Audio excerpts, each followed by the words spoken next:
മുഹമ്മദ് നബി തൻ്റെ ജീവിതകാലം 63 വയസ്സ് വരെയാണ് അദ്ദേഹം ജീവിച്ചതെന്നാണ് ചരിത്രം നമ്മളോട് പറയുന്നത്. ഈ 63 വയസ്സിൽ അദ്ദേഹം പറഞ്ഞ ഒരു വ്യാജം നിങ്ങൾക്ക് കാണിച്ചു തരാമെങ്കിൽ ഞങ്ങളത് അംഗീകരിക്കാം. പറ്റുമോ? അല്ല, പറഞ്ഞിട്ട് കാര്യമല്ലോ, പറയണതിന് തെളിവ് വേണമല്ലോ.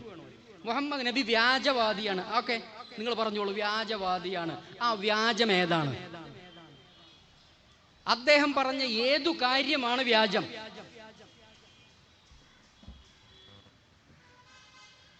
അങ്ങനെ ചോദിച്ചാൽ മറുപടിയില്ല. അപ്പോൾ വേറെ ചോദ്യങ്ങൾ കൊണ്ടുവന്നതിനെ നേരിടാനാണ് ചിലരൊക്കെ ശ്രമിച്ചുകൊണ്ടിരിക്കുന്നത്. മുസ്ലിങ്ങളായ നമ്മളെ സംബന്ധിച്ചിടത്തോളം നമുക്കറിയുന്ന ചില കാര്യങ്ങളുണ്ട്. മുഹമ്മദ് നബി ലോകത്തിന് പഠിപ്പിച്ചത് കുറേ വിശ്വാസ കാര്യങ്ങളും കുറേ കർമ്മ പദ്ധതികളുമാണ്. ഈ വിശ്വാസ കാര്യങ്ങളിൽ ഏതൊക്കെയായിരുന്നു വ്യാജം? അദ്ദേഹം നടപ്പിൽ വരുത്തിയ കർമ്മ പദ്ധതികളിൽ ഏതൊക്കെയായിരുന്നു വ്യാജം? ഒന്ന് ചൂണ്ടിക്കാണിക്കാം.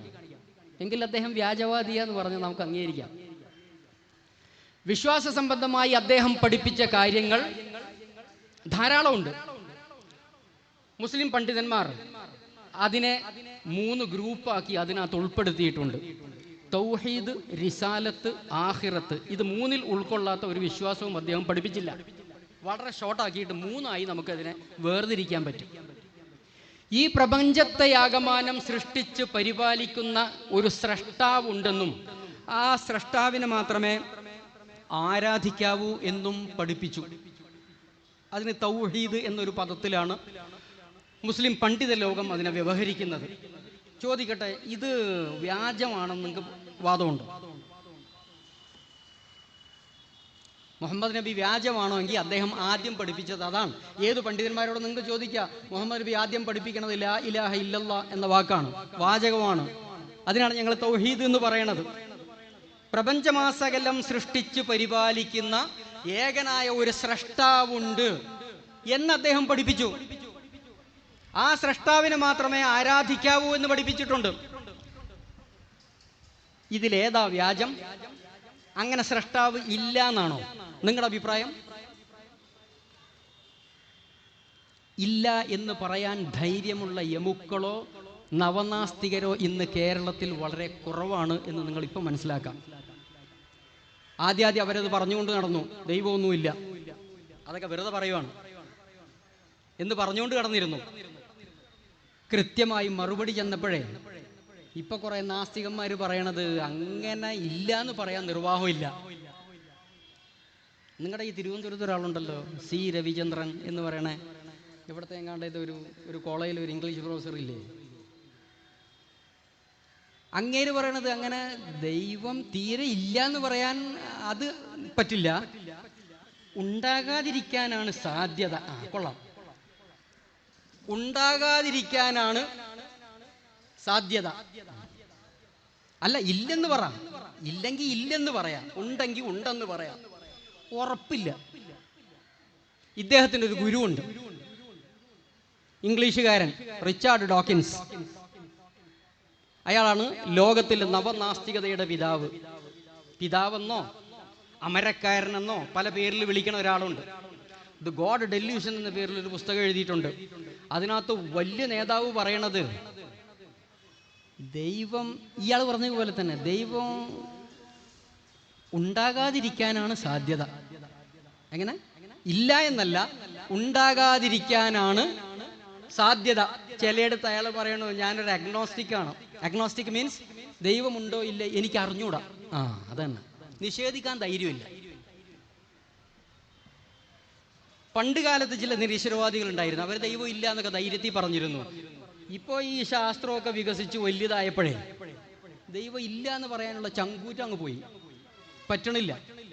കൃത്യമായ മറുപടി വന്നപ്പോഴേ കേരളത്തിൽ വേറെയും കുറെ ആളുകളുണ്ട്, നവനാസ്തികന്മാർ. അവർ പറയണത് ദൈവം ഉണ്ടോ ഇല്ലേ ആ ചർച്ചയ്ക്ക് ഞങ്ങളില്ല. മുഹമ്മദ് നബി 9 പെണ്ണ് കെട്ടി, അതിനെക്കുറിച്ച് നിങ്ങൾ ചർച്ചയ്ക്കുണ്ടോ എന്ന് ചോദിക്കും അവര്. ദൈവത്തെക്കുറിച്ച് ചർച്ച ചെയ്യാൻ ഒരു ധൈര്യവും ഇല്ല, കാരണം അവർക്ക് പിടിച്ചു നിൽക്കാൻ പറ്റണില്ല.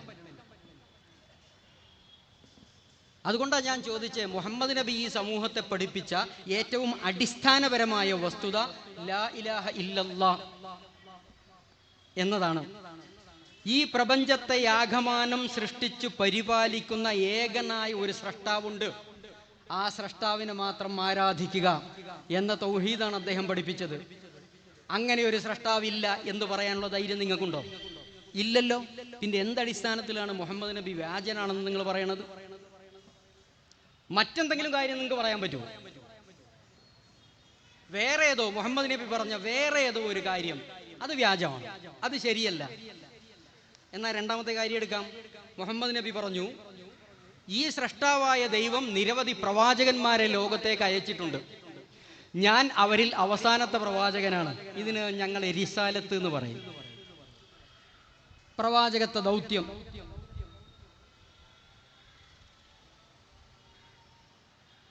അവിടെ വരുമ്പോൾ നിങ്ങൾക്ക് എന്താക്കാം? മുഹമ്മദ് വ്യാജനാണ് എന്ന് പറയാം. മുഹമ്മദ് നബി താൻ പ്രവാചകനാണെന്നും അവസാനത്തെ പ്രവാചകനാണെന്നും ഒക്കെ പറഞ്ഞിട്ടുണ്ട്. അത് വ്യാജമാണ് എന്ന് പറയാം.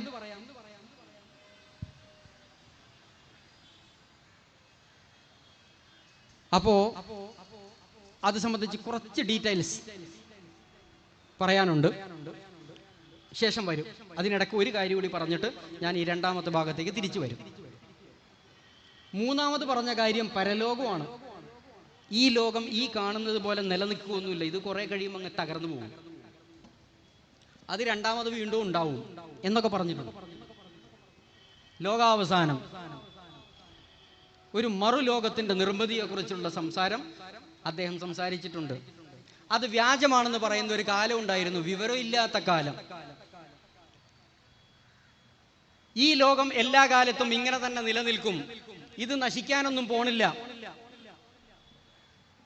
എന്ന് ആർജവത്തോടെ പറയാൻ ധൈര്യമുള്ള വല്ല നിയോ ഏത്തിസ്റ്റുകളും ഇന്ന് കേരളത്തിലോ ലോകത്തെവിടെയോ ഉണ്ടോ?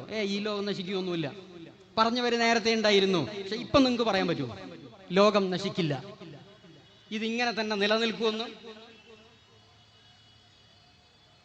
പറയാൻ കഴിയില്ല.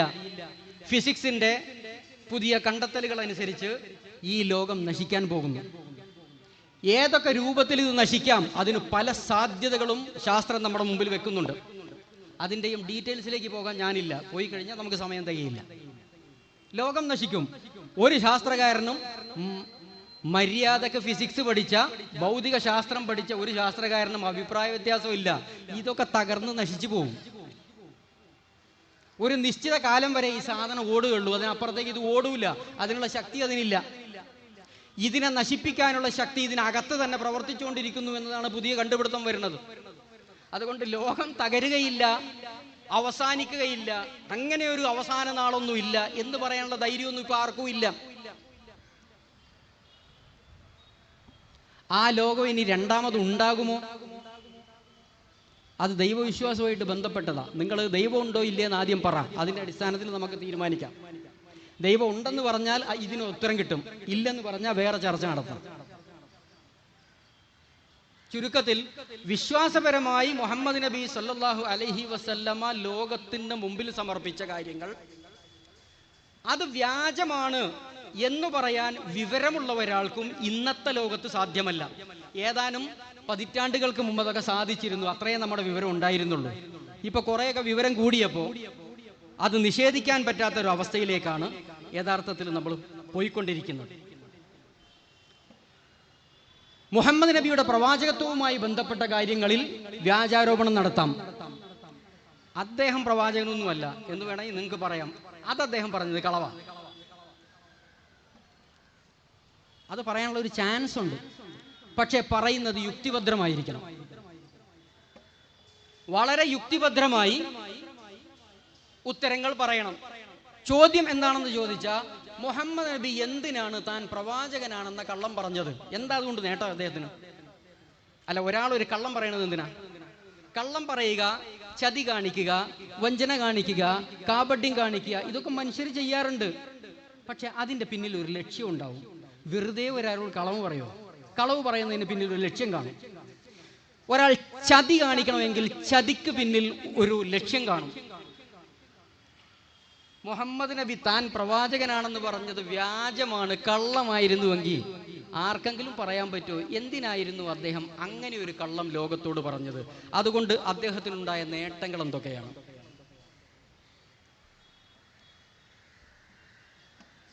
നമ്മുടെ നാട്ടിൽ കള്ളം പറഞ്ഞും ചതിച്ചും വെട്ടിപ്പ് നടത്തിയും വലിയ പണക്കാരാവുക, വലിയ സ്വാധീന ശക്തി, ഇപ്പൊ എന്താണ് വോട്ട് ചോരി എന്നൊക്കെ പറഞ്ഞ് നടക്കണില്ലേ, വോട്ട് കട്ടു എന്നൊക്കെ പറഞ്ഞിട്ട് രാഷ്ട്രീയ രംഗത്ത് വലിയ ചർച്ചകൾ നടക്കുന്നത്. വോട്ട് കട്ടത് എന്തിനാ? പ്രത്യേകിച്ച് ഉദ്ദേശമൊന്നും ഇല്ലാതെയാണ് എന്തിനാ ഈ കള്ളം നടത്തുന്നത്? കള്ളം നടത്തുന്ന അധികാരം കിട്ടാൻ. വോട്ടിൽ കള്ളങ്ങൾ നടത്തി അധികാരത്തിലേറുക. ഒന്നുകിൽ അധികാരം, അതല്ലെങ്കിൽ പണം, അതല്ലെങ്കിൽ സുഖിച്ച് ജീവിക്കാനുള്ള എന്തെങ്കിലും ഒരു അവസരം. ഇതിനൊക്കെ അല്ലാതെ മനുഷ്യനെന്തിനാ കള്ളം പറയുന്നത്? കള്ളം പറയുന്നതിന് പിന്നിൽ ലക്ഷ്യങ്ങൾ ഉണ്ടാവണം. അതാണ് മനുഷ്യന്റെ യുക്തിയും ബുദ്ധിയും പറയുന്നതെങ്കിൽ ഉത്തരം പറയേണ്ട ഒരു ബാധ്യത നവനാസ്തികർക്കുണ്ട്. മുഹമ്മദ് നബി കള്ളം പറഞ്ഞത് എന്തിനു വേണ്ടിയായിരുന്നു? നിങ്ങൾക്ക് പറയാൻ പറ്റുമോ? ഒരു 100 കാരണങ്ങൾ നിങ്ങൾക്ക് പറയാം, അത് 100 എണ്ണവും ഞങ്ങൾ ഗണ്ണിച്ച് കൈ തരാം. നിങ്ങൾക്ക് കഴിയില്ല. ലോകത്ത് പലരും അതിന് ശ്രമിച്ചു നോക്കിയിട്ടുണ്ട്, പക്ഷേ പരാജയപ്പെടുകയാണ് ചെയ്തത്. മുഹമ്മദ് നബി പ്രവാചകനാണെന്ന് വ്യാജം പറഞ്ഞത് ഇന്ന ലക്ഷ്യത്തിനായിരുന്നു എന്ന് പറയാമോ? അല്ല, വെറുതെ അങ്ങൊരു കള്ളം പറഞ്ഞു. അയ്യോ, അങ്ങനെ വെറുതെ പറയില്ല. കാരണം ആ കള്ളം നിങ്ങൾ പറയുന്നതുണ്ടല്ലോ പ്രവാചകത്വം. ആ പ്രവാചകത്വം വാദിച്ചത് കൊണ്ട് അദ്ദേഹം ഈ ലോകത്ത് ഏറ്റ പീഡനങ്ങൾക്ക് കയ്യും കണക്കുമില്ല. അങ്ങനെ ഒരു മനുഷ്യൻ കളവ് പറഞ്ഞിട്ട് സ്വയം സമുദായത്തിന്റെ പീഡനം ഏറ്റെടുക്കുകയൊന്നുമില്ല. ലോക ചരിത്രത്തിൽ അതിന് സമാനതകളില്ല, ഉദാഹരണങ്ങളില്ല. യുക്തിവിരുദ്ധമാണ് നിങ്ങൾ പറയണത്. അങ്ങനെ നടക്കില്ല. മനുഷ്യൻ അങ്ങനെ ചെയ്യാൻ പോണില്ല. മനുഷ്യൻ നേട്ടങ്ങൾക്ക് വേണ്ടിയാണ് കള്ളം പറയണത്. സ്വയം തല്ലുകൊള്ളാൻ വേണ്ടി ആരും കള്ളം പറയാറില്ല. മുഹമ്മദ് നബിക്ക് എന്ത് നേട്ടം ഉണ്ടായി? അല്ലെങ്കിൽ പോട്ടെ, മുഹമ്മദ് നബി കളവ് പറയുന്ന ആളായിരുന്നോ? ഞങ്ങൾക്ക് മുസ്ലിങ്ങൾക്ക് കാര്യം ഉറപ്പുണ്ട്, അദ്ദേഹം കളവൊന്നും പറയില്ല. നിങ്ങളുടെ അഭിപ്രായം എന്താ? പറയാൻ പറ്റണില്ല. മുഹമ്മദ് നബി സല്ലല്ലാഹു അലൈഹി വസല്ലമ ജീവിച്ച കാലത്ത് അദ്ദേഹത്തെ കണ്ടും അദ്ദേഹത്തെ കേട്ടും അദ്ദേഹത്തെ അനുഭവിച്ചും ജീവിച്ചിരുന്ന ജനത പറയുന്നു ഇദ്ദേഹം കള്ളം പറയാറില്ല. അപ്പൊ പിന്നെ 1500 കൊല്ലം കഴിഞ്ഞിട്ട് ജനിച്ച നിങ്ങളാണോ സർട്ടിഫിക്കറ്റ് കൊടുക്കണത് കള്ളം പറയുമെന്ന്? നിങ്ങൾ കേട്ടിട്ടുണ്ടോ കള്ളം പറയണത്? നിങ്ങൾ എവിടെന്നാ കേട്ടത്? മുഹമ്മദ് നബി കള്ളം പറഞ്ഞത് നിങ്ങൾ എവിടെ നിന്ന് കേട്ടു? മുഹമ്മദ് നബിയുടെ സംസാരം കേട്ടിരുന്ന, അദ്ദേഹത്തെ അനുഭവിച്ച് അദ്ദേഹത്തെ കൂടെ ജീവിച്ചിരുന്ന ആളുകൾ, അതിൽ ശത്രുക്കളുണ്ട്, മിത്രങ്ങളുണ്ട്. എല്ലാവരും ഒരുപോലെ പറയുന്നു ഇദ്ദേഹം കള്ളം പറയുന്ന വ്യക്തിയല്ല. അദ്ദേഹം കള്ളം പറഞ്ഞിട്ടില്ല. ചരിത്രത്തിൽ ഇഷ്ടംപോലെ രേഖകളുണ്ട്. ഞാൻ നീട്ടി പറഞ്ഞിട്ട് സമയം കളയണില്ല. അദ്ദേഹത്തിനെ അൽ അമീൻ എന്ന ആളുകൾ വിളിച്ചിരുന്നു എന്ന് ചരിത്രത്തിൽ എഴുതിയിട്ടുണ്ട്. അൽ അമീൻ, അതൊക്കെ നിങ്ങൾ മുസ്ലിങ്ങൾ എഴുതിയ ചരിത്രമല്ലേ? ഞങ്ങളതൊന്നും സ്വീകരിക്കില്ല. മുസ്ലിങ്ങൾ എഴുതിയ വായിക്കണ്ട, അല്ലാത്ത ചരിത്രം ധാരാളം കിട്ടാനുണ്ട്. യൂറോപ്യന്മാരും മുഹമ്മദ് നബിയെ വിമർശിക്കാൻ വേണ്ടി ഗ്രന്ഥങ്ങൾ എഴുതിയ ഓറിയന്റലിസ്റ്റുകൾ വരെ അവരുടെ ഗ്രന്ഥത്തിൽ മുഹമ്മദ് നബി അങ്ങനെ കള്ളം പറയുന്ന ആളായിരുന്നില്ല, ജനങ്ങൾ അദ്ദേഹത്തെ അൽ അമീൻ, ദി ട്രൂത്ത്ഫുൾ എന്നായിരുന്നു വിളിച്ചിരുന്നത് എന്ന് സർ വില്യം മൂർ എഴുതി വെക്കുന്നു. ദ ലൈഫ് ഓഫ് മുഹമ്മദ് എന്ന പുസ്തകം ഒന്ന് വായിച്ചു നോക്കാം. നിങ്ങൾക്ക് വായിക്കണ ശീലം ഇല്ലാന്ന് എനിക്കറിയാം, എന്തായാലും വെറുതെ പറയാണ്. വില്യം മൂർ ഇസ്ലാമിനെ അനുകൂലിച്ച് സംസാരിച്ച ആളൊന്നുമല്ല. അദ്ദേഹം ഇസ്ലാമിനെ ധാരാളമായി വിമർശിച്ചിട്ടുണ്ട്. പക്ഷേ മുഹമ്മദ് നബി സല്ലല്ലാഹു അലൈഹി വസല്ലമയെ കുറിച്ച് എഴുതിയപ്പോൾ അദ്ദേഹം പറഞ്ഞു ഇല്ല, മുഹമ്മദ് നബിയെ നാട്ടുകാർ മുഴുവനും അൽ അമീൻ എന്നായിരുന്നു വിളിച്ചിരുന്നത്, അദ്ദേഹം അങ്ങനെ കളവ് പറയുന്ന ആളായിരുന്നില്ല എന്ന് അദ്ദേഹം എഴുതി വെച്ചിട്ടുണ്ട്. അപ്പോ മുസ്ലിം ചരിത്രം വായിക്കേണ്ട, വേറെ ആരോ എഴുതിയ ചരിത്രങ്ങൾ വായിക്കേ. എന്നിട്ട് മുഹമ്മദ് നബി ജീവിതത്തിൽ കള്ളം പറഞ്ഞിരുന്നോ എന്ന് നിങ്ങളൊന്ന് പറ. എവിടെയാ ഉള്ളത്? മുഹമ്മദ് നബിക്ക് പ്രവാചകത്വം കിട്ടി, അതാണല്ലോ വ്യാജെന്ന് നിങ്ങൾ പറയണത്.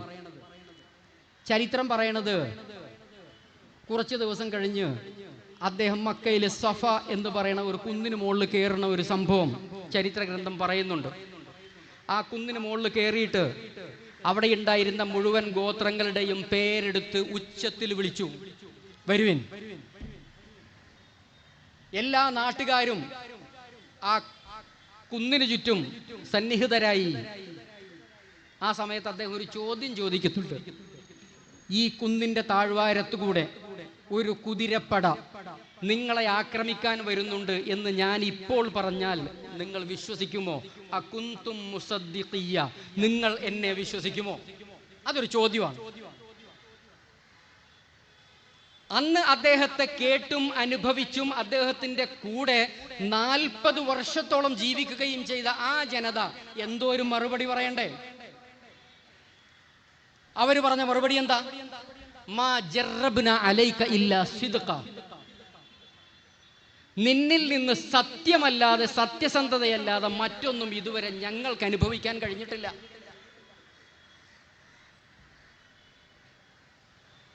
അവർക്കാർക്കും സംശയം ഉണ്ടായില്ല. സൈന്യം ആക്രമിക്കാൻ വരുന്നു എന്ന് നീ പറഞ്ഞ ആക്രമിക്കാൻ വരുന്നുണ്ടെന്ന് ഞങ്ങളും വിശ്വസിക്കും. കാരണം നീ വിശ്വസ്തനാണ്.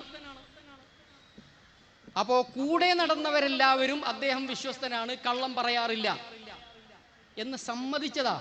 പക്ഷെ അദ്ദേഹത്തെ കാണുകയോ കേൾക്കുകയോ ഒന്നും ചെയ്തിട്ടില്ലാത്ത 1500 കൊല്ലം കഴിഞ്ഞ് ജനിച്ച ഇവന്മാർ ഇവിടെ നിന്ന് പറയുന്നു മുഹമ്മദ് കള്ളം പറയും. നിങ്ങൾക്ക് എങ്ങനെ മനസ്സിലായി? എങ്ങനെ മനസ്സിലായി? നിങ്ങൾ കേട്ടോ? നിങ്ങൾ കണ്ടോ? ഇല്ലല്ലോ. അതല്ല, ഇപ്പം നിങ്ങൾ പറഞ്ഞുകൊണ്ടിരിക്കുന്ന സയൻസിന്റെ കുഴലിലൂടെ ഇത് പരിശോധിച്ച് നിങ്ങൾക്ക് തെളിയിക്കാൻ പറ്റുമോ? ഇവർക്ക് എല്ലാം സയൻസിന്റെ കുഴലിലൂടെ തെളിയിച്ചാലേ വിശ്വാസം വരുള്ളൂ. 1500 കൊല്ലം മുമ്പ് ജീവിച്ചിരുന്ന മുഹമ്മദ് നബി കള്ളം പറയാറുണ്ടായിരുന്നു എന്ന് സൾഫ്യൂരിക് ആസിഡും നൈട്രിക് ആസിഡും ടെസ്റ്റ് ട്യൂബിൽ ഇട്ടിട്ട് നിങ്ങൾ പരിശോധിച്ച് കാണിച്ചു തരുമോ? ഇതെങ്ങനെയാണ്? എന്തു തെളിവാ കയ്യിലുള്ളത്? ഒന്നും ഇല്ലല്ലോ. അക്കാലഘട്ടത്തിൽ ജീവിച്ച ജനതയുടെ അതോറിറ്റി എന്ന് പറയുന്ന ഒരു സാധനമുണ്ട്. അത് അദ്ദേഹം കള്ളം പറയാറില്ല എന്നാണ് തെളിയിച്ചിട്ടുള്ളത്. കള്ളം പറയാറുണ്ടായിരുന്നു എന്നതിന് തെളിവില്ല. കള്ളം പറയാറുണ്ടായിരുന്നു എന്ന് പറയുന്നവർ പറയുന്നതാണ് കള്ളം. അപ്പോ അദ്ദേഹം അല്ലമീനായിരുന്നു, വിശ്വസ്തനായിരുന്നു, കള്ളം പറയുന്ന സ്വഭാവമൊന്നും ഇല്ലാത്തൊരു മനുഷ്യനായിരുന്നു. 40 വർഷക്കാലം അങ്ങനെ തന്നെയാണ് അദ്ദേഹം ജീവിച്ചത്. 40 വർഷം കഴിഞ്ഞപ്പോഴാണ് ആദർശപരമായി ചില പുതിയ പ്രഖ്യാപനങ്ങൾ അദ്ദേഹം പ്രഖ്യാപിച്ചു. ലാ ഇലാഹ ഇല്ലല്ലാഹ് പറഞ്ഞു, മുഹമ്മദ് റസൂലുള്ളാഹ് പറഞ്ഞു, പല വിശ്വാസ കാര്യങ്ങളും പ്രഖ്യാപിച്ചു. അപ്പൊ അവിടെയുള്ള ആളുകൾ പറഞ്ഞു ഞങ്ങൾക്ക് അത് അംഗീകരിക്കാൻ കഴിയില്ല. അത് സ്വാഭാവികതയാണ്. അതിന്റെ അർത്ഥം മുഹമ്മദ് പറഞ്ഞത് കള്ളമാണ് എന്നല്ല. ആശയങ്ങൾ അംഗീകരിക്കാൻ സാധിക്കാതിരിക്കുക സ്വാഭാവികമാണ്. കോൺഗ്രസ്സുകാരൻ കമ്മ്യൂണിസ്റ്റുകാരന്റെ ആശയം അംഗീകരിക്കുന്നുണ്ടോ? ഇല്ലല്ലോ. ഒരു കോൺഗ്രസ്സുകാരൻ ഈ സദസ്സിലുണ്ടെന്ന് വിചാരിച്ചോളൂ. കമ്മ്യൂണിസ്റ്റുകാരന്റെ ആശയം നിങ്ങൾ അംഗീകരിക്കുന്നുണ്ടോ? ഇല്ലല്ലോ. അതിനർത്ഥം കമ്മ്യൂണിസ്റ്റുകാരെല്ലാം കള്ളം പറയുന്നവരാണെന്നാണോ? അവർ കള്ളവാദികളാണെന്നാണോ? അതല്ല. അത് ആശയപരമായ വൈജാത്യങ്ങളാണ്. അത് ചിന്താപരമായ ചില വ്യത്യാസങ്ങൾ മാത്രമാണ്. വ്യക്തിപരമായി ഒരു ആൾ, കമ്മ്യൂണിസ്റ്റുകാരൻ വ്യക്തിപരമായി വ്യാജനാണ് എന്നൊരു കോൺഗ്രസ്സുകാരന് പറയാൻ പറ്റില്ല, ആശയം വ്യത്യസ്തമായതുകൊണ്ട്. ഏത് കക്ഷിക്കാരും അങ്ങനെ തന്നെയാണ്. പരസ്പരം ആശയപരമായി നമുക്ക് വിരുദ്ധ ചേരിയിലിരിക്കാം. അതിനർത്ഥം മറ്റു കക്ഷിക്കാരെല്ലാവരും വ്യാജന്മാരാണ് എന്നൊന്നും അതിനർത്ഥമില്ല. അവരുടെ ആശയം എനിക്ക് മനസ്സിലായില്ല, അതുകൊണ്ട് ഞാൻ ഉൾക്കൊണ്ടില്ല. എൻ്റെ ആശയം അവർക്കും മനസ്സിലായിട്ടില്ല, അതുകൊണ്ട് ഞാൻ അത് ഉൾക്കൊണ്ടിട്ടില്ല. ഇത്രയേ അതിനർത്ഥമുള്ളൂ. മുഹമ്മദ് നബി ലാ ഇലാഹ ഇല്ലല്ലയും മുഹമ്മദ് റസൂലുള്ളയും പ്രഖ്യാപിച്ചപ്പോൾ അത് മനസ്സിലാക്കാൻ മറുകക്ഷിക്ക് സാധിച്ചില്ല. അവർ അവരുടെ ആശയത്തിൽ നടന്നു, ഇവർ ഇവരുടെ ആശയത്തിൽ നടന്നു. പക്ഷേ വ്യക്തിപരമായി അദ്ദേഹം കള്ളവാദിയാണെന്ന് അപ്പോഴും അവർ പറഞ്ഞില്ല. മുഹമ്മദ് നബി മക്ക ഉപേക്ഷിച്ച് മദീനയിലേക്ക് പോകുന്ന ഒരു സംഭവമുണ്ട്. ഇസ്ലാമിക ചരിത്രത്തിൽ അതിന് ഹിജിറ എന്ന് പറയും. ഈ പോകുന്ന സമയത്ത് അദ്ദേഹത്തിന്റെ വീട്ടിൽ കുറെ വിലപിടിപ്പുള്ള വസ്തുക്കൾ ഉണ്ടായിരുന്നു. മുഹമ്മദ് നബിയുടെ വീട്ടിൽ ആ വിലപിടിപ്പുള്ള വസ്തുക്കൾ അധികവും ശത്രുക്കളായ ഇദ്ദേഹത്തിന്റെ ആദർശം സ്വീകരിക്കാത്ത ആളുകൾ ഇദ്ദേഹത്തിന്റെ അരികിൽ സൂക്ഷിക്കാൻ വെച്ച സ്വത്തായിരുന്നു, മുതലുകളായിരുന്നു.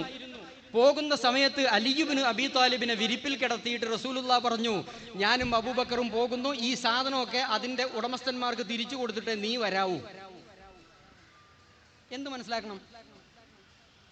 മുഹമ്മദ് നബിയുടെ ആദർശത്തിൽ വിശ്വാസമില്ലാതിരുന്ന ആളുകൾ പോലും വ്യക്തിപരമായി അദ്ദേഹം നല്ലവനായിരുന്നു, വിശ്വസിച്ചാൽ ചതിക്കില്ല, കള്ളം പറയില്ല എന്ന് വിശ്വസിച്ചിരുന്നു. വിലപിടിപ്പുള്ള വസ്തുക്കൾ അദ്ദേഹത്തിന്റെ വീട്ടിൽ കൊണ്ടുപോയായിരുന്നു സൂക്ഷിച്ചിരുന്നത്. എന്നിട്ട് നിങ്ങളിപ്പോൾ ഇരുന്നിട്ട് പറയണു മുഹമ്മദ് നബി വ്യാജമാണ്, കള്ളമാണ് പറയണത്. നിങ്ങൾ കേട്ടിട്ടുമില്ല, കണ്ടിട്ടുമില്ല. കേട്ടവരും കണ്ടവരും പറയട്ടെ, നിങ്ങളല്ല പറയേണ്ടത്. നിങ്ങൾക്ക് പറയാൻ പറ്റില്ല. അതല്ലെങ്കിൽ കള്ളമായ ഒരു മറ്റെന്തെങ്കിലും കാര്യം അദ്ദേഹം കള്ളമായി പറഞ്ഞതുണ്ടെങ്കിൽ നിങ്ങൾക്ക് ഉദ്ധരിക്കാൻ സാധിക്കും. ഇരിക്കട്ടെ, മുഹമ്മദ് നബി വിശ്വാസ കാര്യങ്ങളല്ലാതെ വേറെ പലതും പറഞ്ഞിട്ടുണ്ട്.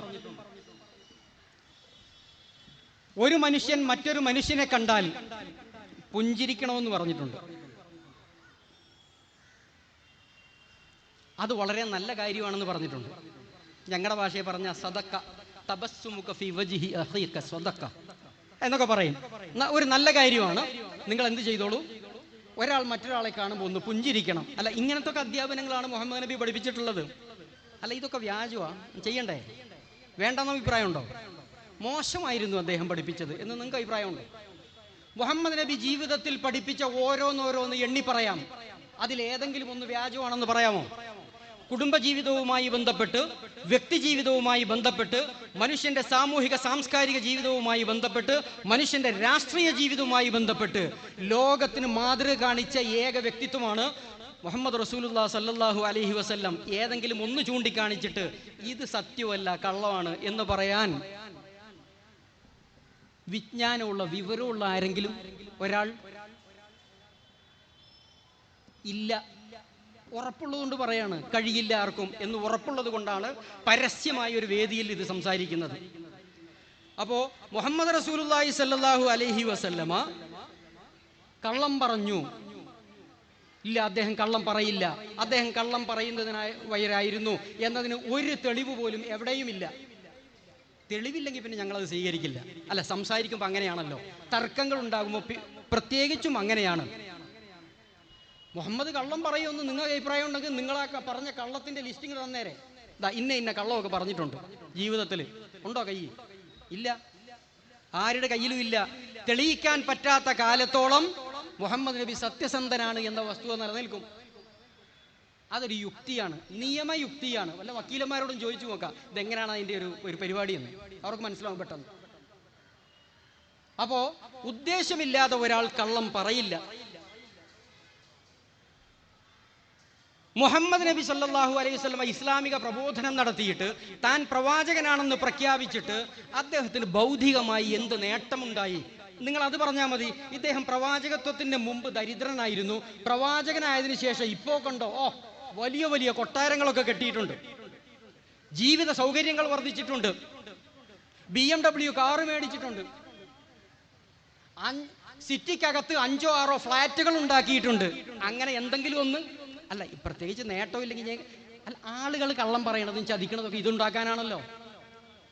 ജീവിതത്തിൽ എന്തെങ്കിലും ഒരു നേട്ടം, ഭൗതികാർത്ഥത്തിൽ ജീവിതം എന്താണ് ഇന്നത്തെ ഭാഷയിൽ പറഞ്ഞ എൻജോയ് ചെയ്യാൻ ആവശ്യമായ എന്തെങ്കിലും വലിയ ഭൗതികമായ പളപളപ്പുകൾ അദ്ദേഹം ഈ ഒരു വാദമുന്നയിച്ചതിന് ശേഷം, നബിത്വം പ്രഖ്യാപിച്ചതിന് ശേഷം അദ്ദേഹം ഉണ്ടാക്കിയെടുത്തതായിട്ട് ചരിത്രത്തിൽ കാണാൻ പറ്റുമോ? ഇല്ലല്ലോ. നേരെ മറിച്ച് കൊടും പട്ടിണി, ചുരുങ്ങിയത് 3 വർഷത്തോളം പച്ചിലകൾ തിന്ന് ഷേബു അബി താലിബിൽ ജീവിക്കേണ്ടി വന്നു. ഒരു കള്ളനും അത് ചെയ്യില്ല കേട്ടോ, എത്ര വലിയ വ്യാജവാദി ആവട്ടെ. വയറ് വിശന്ന് തുടങ്ങിയ എല്ലാ കള്ളവും പൊളിഞ്ഞു പോകും. ഇത് മനുഷ്യന്റെ മനഃശാസ്ത്രമാണ്. മുഹമ്മദ് നബി ഇത് പറഞ്ഞതിന്റെ പേരിൽ മാത്രം 3 വർഷക്കാലം സമൂഹത്തിൽ നിന്ന് ഭ്രഷ്ടനാക്കപ്പെട്ടു. അദ്ദേഹത്തെ ഒരു താഴ്വരയിൽ കൊണ്ടുപോയി താമസിപ്പിച്ചു. അവസാനം ഭക്ഷണം കിട്ടാനില്ലാതെ മരത്തിന്റെ ഇലകളും മരത്തിന്റെ തൊലിയും കടിച്ചു തിന്നേണ്ടി വന്നു. എന്തിന്? കള്ളം സംരക്ഷിക്കാനാണ്. കള്ളമായിരുന്നെങ്കിൽ അത് ഉപേക്ഷിച്ച് കിട്ടുന്ന ഭക്ഷണം കഴിച്ചുകൊണ്ട് ജീവിക്കായിരുന്നു. കള്ളന്മാർ ഒരിക്കലും ഇങ്ങനെ ത്യാഗം ചെയ്യില്ല കേട്ടോ. മനുഷ്യന്റെ മനഃശാസ്ത്രം അറിയില്ലെങ്കിൽ അത് പറയാം, ഞാൻ പഠിപ്പിച്ചു തരാം. ഞാൻ ഒരു സൈക്കോളജിസ്റ്റാണ്, ഡോക്ടർ എന്ന് പറയുമ്പോൾ ഞാൻ സൈക്കോളജി പഠിച്ച ആളാണ്. അതുകൊണ്ടാണ് മനുഷ്യന്റെ മനഃശാസ്ത്രം അങ്ങനെയാണ്. പട്ടിണി കിടക്കാൻ വേണ്ടിയിട്ട് ആരും ഒരിക്കലും കള്ളം പറയാൻ പോണില്ല. മനുഷ്യന് നേട്ടമുണ്ടാകാനാണ് മനുഷ്യൻ കള്ളം പറയുന്നത്. മുഹമ്മദ് നബിയുടെ ജീവിതം നിങ്ങൾ പഠിച്ചു നോക്കിയിട്ടുണ്ടോ? അദ്ദേഹം ജീവിച്ചത് എങ്ങനെയാണ്? അദ്ദേഹത്തിന് നമ്മളൊക്കെ കഴിക്കുന്നത് പോലെ ഏറ്റവും മിനിമം ദിവസത്തിൽ 3 നേരം വയറ് നിറയെ ആഹാരം കഴിച്ച വ്യക്തിയായിരുന്നില്ല റസൂലുള്ളാഹി സ്വല്ലല്ലാഹി അലൈഹി വസല്ലം. കിട്ടാനില്ല, പിന്നെ എന്തിന് കളവ് പറഞ്ഞ? ചതിയും കളവും ഒക്കെ ചെയ്യണത്? ഏറ്റവും ചുരുങ്ങിയത് മന്തിയോ അൽഫാമോ തിന്നൂടെ, കാശുണ്ടാക്കിയിട്ട്? അദ്ദേഹത്തിന് വയറ് നിറച്ച് തിന്നാൻ പോലും കഴിഞ്ഞിരുന്നില്ല. മാ ശബിഅ ആലു മുഹമ്മദിൻ മിൻ ഖുബ്സി ബുർരിൻ ഹത്താ സലാസതി അയ്യാം ഔ സലാസത അയ്യാമിൻ ഹത്താ ഖുബിള. പല റിപ്പോർട്ടുകളുണ്ട്. 3 ദിവസം തുടർച്ചയായി ഗോതമ്പിന്റെ റൊട്ടി തിന്നാൻ പോലും കഴിയാത്ത വ്യക്തിയായിരുന്നു മുഹമ്മദ് നബി. അത് ചരിത്രമാണ്. 3 ദിവസം തുടർച്ചയായി ഭക്ഷണം കഴിക്കാൻ അദ്ദേഹത്തിന്റെ വീട്ടിലില്ലായിരുന്നു. അയ്യോ, ഇത്രയും വലിയൊരു കളവൊക്കെ പറഞ്ഞ് നാട്ടുകാരെ എല്ലാം വിളിച്ചു കൂട്ടിയിട്ട് പ്രത്യേകിച്ചൊരു നേട്ടം, ഒരു നേരത്തെ ആഹാരം പോലും മര്യാദയ്ക്ക് കിട്ടിയില്ല എന്ന് പറഞ്ഞ പിന്നെ എന്തിനാ ഈ കളവ് പറഞ്ഞ? അദ്ദേഹത്തിന്റെ ഭൗതിക ജീവിതം അങ്ങനെയായിരുന്നു. വലഖദ് കാന യമുറു അലാ ആലി മുഹമ്മദിൻ അശ്ശഹറു മാ യൂഖദ് ഫീ ബുയൂതി റസൂലില്ലാഹി നാറുൻ. മാസങ്ങളോളം മുഹമ്മദ് നബിയുടെ വീട്ടിൽ തീ പുകയാറില്ലായിരുന്നു. അതാണ് മാസങ്ങളോളം തീ പുകയാന്ന് പറഞ്ഞ അടുപ്പിൽ വല്ല ഭക്ഷണവും പാകം ചെയ്ത് കഴിക്കാൻ പറ്റിയിരുന്നില്ല. കൂട്ടുകാരിൽ ആരെങ്കിലുമൊക്കെ വല്ലപ്പോഴും കുറച്ച് പാല് കൊണ്ടുവന്ന് കൊടുത്തും അത് കുടിച്ച് അദ്ദേഹം ജീവിച്ചു പോന്നു. ചിലപ്പോൾ ആരെങ്കിലുമൊക്കെ മാംസം കൊടുക്കുമായിരുന്നു, അത് കഴിച്ച് അദ്ദേഹം ജീവിതം കഴിച്ചു പോന്നു. പിന്നെ എന്താ ഉണ്ടായിരുന്നത്? ചില രേഖകളിൽ നമ്മൾ കാണുന്നത് ഈത്തപ്പഴവും പച്ചവെള്ളം മാത്രമേ ഉണ്ടായിരുന്നുള്ളൂ. അത് മാത്രം കഴിച്ച് ജീവിച്ചു പോന്നു. എന്തിന്? എന്തായിരുന്നു അതിൻ്റെ ആവശ്യം? താൻ പറഞ്ഞത് കള്ളമായിരുന്നെങ്കിൽ അതങ്ങ് വിട്ടേച്ചാൽ മതിയായിരുന്നു. നേരെ ചൊവ്വേ ഭക്ഷണം കഴിച്ച് ജീവിച്ചുകൂടായിരുന്നോ? ഭക്ഷണം പോലും കിട്ടാതെ പട്ടിണി കിടക്കാൻ മാത്രം ഒരു മനുഷ്യന് കള്ളം പറയോ? ഏത് യുക്തിയാണ്, ഏത് ബുദ്ധിയാണ് നിങ്ങളിൽ വർക്ക് ചെയ്തുകൊണ്ടിരിക്കുന്നത്? യുക്തിയുമല്ല, ബുദ്ധിയുമല്ല, നിങ്ങളാണ് കള്ളം പറയുന്നത് എന്ന് ഈ വസ്തുതകൾ വളരെ വ്യക്തമാക്കുന്നുണ്ട്. അനി നുഅ്മാൻ ബിൻ ബഷീറിൻ, നുഅ്മാൻ ബിൻ ബഷീർ റസൂലുള്ളാഹി സ്വല്ലല്ലാഹു അലൈഹി വസല്ലമയുടെ മരണത്തിന് ശേഷം അദ്ദേഹം ആളുകളെ വിളിച്ചുകൊണ്ട് ചില കാര്യങ്ങൾ ചോദിക്കുന്നു. അലസ്തും ഫി ലിബാസിൻ വ തുആമിൻ ഖദ് ഫുതിഹ അലൈക്കും. ഇപ്പം നിങ്ങൾക്കൊക്കെ വലിയ സുഖമാണല്ലേ, നിങ്ങളിങ്ങനെ സുഖമായിട്ട് ഭക്ഷണം കഴിച്ച് ജീവിക്കുന്നു, നല്ല നല്ല വസ്ത്രങ്ങൾ ധരിക്കുന്നു, എന്തായിപ്പോൾ നിങ്ങളുടെയൊക്കെ സുഖം? വലഖദ് റഅയ്തു നബിയക്കും സല്ലല്ലാഹു അലൈഹി വസല്ലം വമാ യജിദു മിനദ്ദഖലി മാ യംലഉ ബത്നഹു. നിങ്ങളുടെ പ്രവാചകൻ മുഹമ്മദ് നബിക്ക് കഴിക്കാൻ ലോ ക്വാളിറ്റി ഈത്തപ്പഴമല്ലാതെ മറ്റൊന്നും കിട്ടാതിരുന്നത് ഞാൻ കണ്ടിട്ടുണ്ട്. ഈത്തപ്പഴം എന്ന് പറഞ്ഞാൽ നല്ല, നമുക്കിപ്പോൾ 1000 രൂപ, 1500 രൂപ, 3000 രൂപക്കൊക്കെ ഈത്തപ്പഴം കിട്ടുന്നുണ്ട്. അതല്ല, 150 രൂപ കിട്ടുന്ന സാധനമില്ലേ, അതിനേക്കാൾ മോശമായ ഈത്തപ്പഴമായിരുന്നു മുഹമ്മദ് റസൂലുള്ളാഹി കഴിച്ചിരുന്നത്. അതിനാണ് ദഖൽ എന്ന് പറയുന്നത് അറബിയിൽ. വളരെ വില കുറഞ്ഞ, ക്വാളിറ്റി കുറഞ്ഞ ഈത്തപ്പഴം മാത്രം കഴിച്ച് ജീവിക്കേണ്ട അവസ്ഥയായിരുന്നു മുഹമ്മദ് നബിക്ക് ഉണ്ടായിരുന്നത്. അദ്ദേഹത്തിന്റെ ജീവിതത്തിന്റെ ഒരു ലാളിത്യം എന്ന് പറഞ്ഞാൽ കൈ നിറയെ കാശുണ്ടായിട്ട് ഭക്ഷണം കഴിക്കാതെ പോയി എന്നൊന്നുമല്ല അർത്ഥം. അദ്ദേഹത്തിനൊന്നും ഇല്ലായിരുന്നു. അദ്ദേഹം പ്രവാചകനായി എന്നതുകൊണ്ട് നാട്ടിൽ നിന്ന് ആളുകളോട് കലക്ഷൻ എടുത്തിട്ടില്ല, സ്വത്ത് സമ്പാദിക്കാൻ വേണ്ടി ശ്രമിച്ചിട്ടില്ല. പിന്നെ എന്തിനെ നിങ്ങൾ പറയുന്നത് പോലെയാണെങ്കിൽ എന്തിനാ ഈ വ്യാജം പറഞ്ഞത്? പിന്നെ മനുഷ്യൻ കള്ളം പറയുന്നത് എന്തെങ്കിലും ഒരു നേട്ടം ഉണ്ടാകാനല്ലേ? മുഹമ്മദ് നബിക്ക് ജീവിതത്തിൽ എന്തു നേട്ടമുണ്ടായി? മുഹമ്മദ് നബി കിടന്നുറങ്ങിയത് നിങ്ങളും ഞാനും കിടന്നുറങ്ങുന്ന വിരിപ്പിലല്ല, കിടക്കയിലോ ബെഡിലോ അല്ല. അദ്ദേഹം കിടന്നുറങ്ങിയിരുന്നത് ഈത്തപ്പനയുടെ ഓലകൾ കൊണ്ട് നിർമ്മിച്ചുണ്ടാക്കിയ പായയിലായിരുന്നു, പരുക്കൻ പായ. രാത്രി കിടന്ന് രാവിലെ എഴുന്നേറ്റ് നോക്കിയ ശരീരത്തിലാകമാനം അതിന്റെ പാടുകൾ ഉണ്ടാവും. അങ്ങനെ ഒരു പായയിലാണ് അദ്ദേഹം കിടന്നിരുന്നത്.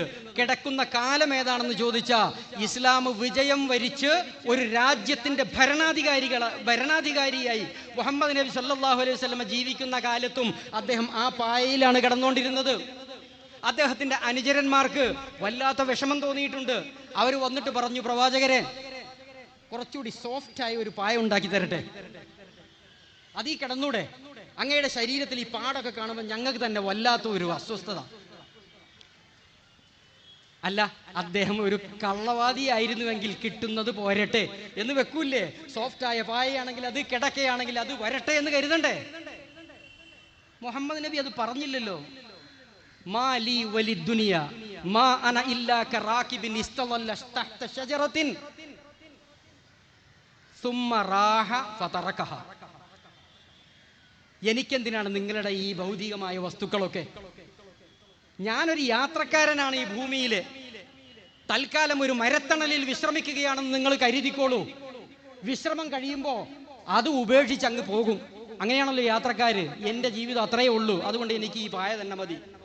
ഇങ്ങനെ ഒരാൾ പറയോ? അദ്ദേഹം ആരായിരുന്നു? ഒരു രാജ്യത്തിൻ്റെ ഭരണാധിപനായിട്ട് അദ്ദേഹം പറയുന്നത് എനിക്ക് ഈ പരുക്കൻ പായ തന്നെ മതി, എൻ്റെ ശരീരത്തിൽ പാടുകൾ വീണോട്ടെ, കുഴപ്പമൊന്നുമില്ല, ഞാൻ ഇതിൻ്റെ ആളല്ല, ഞാൻ ഈ ലോകത്ത് കേവലം ഒരു യാത്രികനായി മാത്രം വന്ന ഒരാളാണ്. നിങ്ങളെ ഭൗതികതയുടെ മനസ്സ് വെച്ച്, ചിന്ത വെച്ച് നിങ്ങളൊന്ന് പറ, നിങ്ങൾ ഇങ്ങനെ ഒരാൾ കള്ളം പറയുമോ? ഭരണാധികാരവും സ്വാധീനവും ഉണ്ടായിട്ടും കിടക്കാൻ ഒരു പായ പോലും ഉപയോഗിക്കാത്ത വ്യക്തി. അപ്പൊ അതിലെന്തോ ഒരു ആത്മാർത്ഥതയുടെ അംശം ഉണ്ടല്ലോ. ഞാൻ പറയട്ടെ, ഇസ്ലാമിനെതിരെ കള്ളം പറഞ്ഞുകൊണ്ടിരിക്കുന്ന നവനാസ്തികന്മാരുണ്ടല്ലോ, അവരെവിടെയാ കള്ളം പറയണത്? നിങ്ങൾ കണ്ടിട്ടുണ്ടോ? യൂട്യൂബിനകത്ത്. എന്താ കാര്യം? യൂട്യൂബ് എന്ന് പറഞ്ഞാൽ പൈസ കിട്ടും, അത് തന്നെ. കള്ളം പറഞ്ഞാൽ പണം കിട്ടും, അതുകൊണ്ടല്ലേ നിങ്ങൾ കള്ളം പറയണത്? മുഹമ്മദ് നബി അതല്ലാതെ ഞാൻ പറഞ്ഞുകൊണ്ടിരിക്കുന്നത്. ഒരുപാട് ആളുകൾ, ഒരുപാട് വ്യൂവേഴ്സ് ഉണ്ടായാൽ നിങ്ങൾക്ക് ആയിരക്കണക്കിനോ 10,000-ഓ ലക്ഷമോ യൂട്യൂബിൽ നിന്ന് വരുമാനമുണ്ട്. അതുകൊണ്ട് കള്ളം പറഞ്ഞുകൊണ്ടേയിരിക്കുന്നു അതിനകത്ത്. മുഹമ്മദ് നബി 23 കൊല്ലക്കാലം വ്യാജം പറഞ്ഞിരുന്നുവെങ്കിൽ അദ്ദേഹത്തിന് എന്തോ ഒരു വരുമാനം വേണ്ടേ? കിടക്കാനുള്ള ഒരു പായ പോലും അദ്ദേഹത്തിന് ഉണ്ടായില്ല, വേണമെന്ന് അദ്ദേഹം ആഗ്രഹിച്ചു പോലും ഇല്ല. എങ്കിൽ യുക്തിയും ബുദ്ധിയും ഉപയോഗിച്ച് ആലോചിച്ചു നോക്കൂ. അദ്ദേഹം പറഞ്ഞത് കള്ളമല്ല, അദ്ദേഹം പറഞ്ഞത് ആത്മാർത്ഥമായിട്ടായിരുന്നു എന്ന് അതിൽ നിന്ന് മനസ്സിലാക്കാൻ പറ്റും.